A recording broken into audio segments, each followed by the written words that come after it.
NBR বিলুপ্তির অধ্যাদেশ বাতিল এবং টেকসই রাজস্ব সংস্কারের দাবিতে রাজস্ব ভবনে এই মুহূর্তে চলছে কলম বিরতি। সকাল 10টায় শুরু হওয়া এই বিরতি কার্যক্রম চলবে দুপুর 1টা পর্যন্ত। এনবিআর সংস্কার ঐক্য পরিষদ জানিয়েছে যে আগামীকাল বৃহস্পতিবার এবং শনিবার 5 ঘন্টা কলম বিরতি চলবে। সোমবার মধ্যরাতে এনবিআর বিলুপ্ত করে গেজেট প্রকাশ করে সরকার। আন্দোলনরত কর্মকর্তা কর্মচারীরা জানিয়েছেন যে এই অধ্যাদেশে তাদের মতামত উপেক্ষিত হয়েছে। এই সংক্রান্ত রাজস্ব সংস্কার কমিশনের সুপারিশ প্রকাশের দাবি জানিয়েছেন তারা। বলছেন কমিশনের প্রতিবেদন বিবেচনায় নিতে হবে। রাজস্ব ব্যবস্থাপনার টেকসই সংস্কার করতে অংশীজনদের মতামতের প্রতিফলন চেয়েছেন তারা। কর্মসূচির আওতার বাইরে থাকছে আন্তর্জাতিক সেবা, রফতানি এবং জাতীয় বাজেট কার্যক্রম।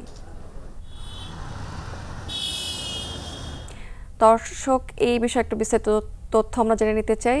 আমরা যেতে চাই এই মুহূর্তে আগারগাঁও রাজস্ব ভবনের সামনে। সেখানে আছেন আমাদের সহকর্মী রিমন রহমান। রিমন, কর্মসূচিতে আজকে এই মুহূর্তে সারা কেমন দেখতে পাচ্ছেন ওখানে?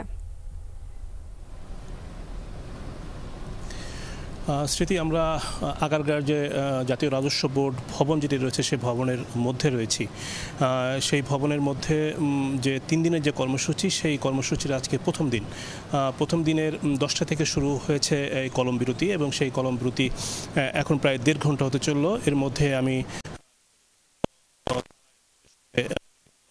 যে সেই বিভাগগুলোতে ঘুরেছি এবং দেখেছি যে আসলে বেশিরভাগ কর্মকর্তা কর্মচারী কিন্তু এই কর্মসূচিতে অংশ নিয়েছেন এবং তারা মূলত কাজ ওইভাবে সম্পাদন করছে না। বিভাগের কাজ রয়েছে, সেই 3টি বিভাগের কাজ চলছে, কিন্তু পাশাপাশি অন্য যে প্রতিদিনকার যে কাজ, সেই কাজগুলো কিন্তু এখন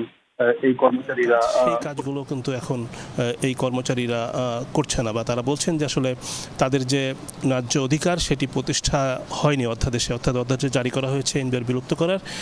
সেই বিলুপ্তির মধ্যে যে রাজস্ব সংস্কার কমিটির যে প্রতিবেদন ছিল, যে সুপারিশ ছিল, সেই সুপারিশের প্রতিফলন হয়নি। অর্থাৎ সুপারিশটা কি ছিল, সেখানে যারা যে কমিটি ছিল সেই কমিটির সদস্যরা বিভিন্নভাবে গণমাধ্যমে বলেছেন এবং তারা এটি শুনেছেন। শোনার পরে কিন্তু তারা যেটি জানতে পেরেছেন, ফলে কিন্তু সেই বিষয়গুলো কিন্তু এই যে অধ্যাদেশ জারি করা হয়েছে সেখানে প্রতিফলন হয়নি বলে তারা জানিয়েছেন, যার ফলে গুরুত্বপূর্ণ জায়গা যেখানে অভ্যন্তরীণ আয়ের প্রধান ক্ষেত্র যেটি, সেখানে কিন্তু মূলত একটি সুবিধা ব্যবস্থা করা হচ্ছে এই কলম বিরতির কারণে। রিমন, অনেক ধন্যবাদ আপনাকে।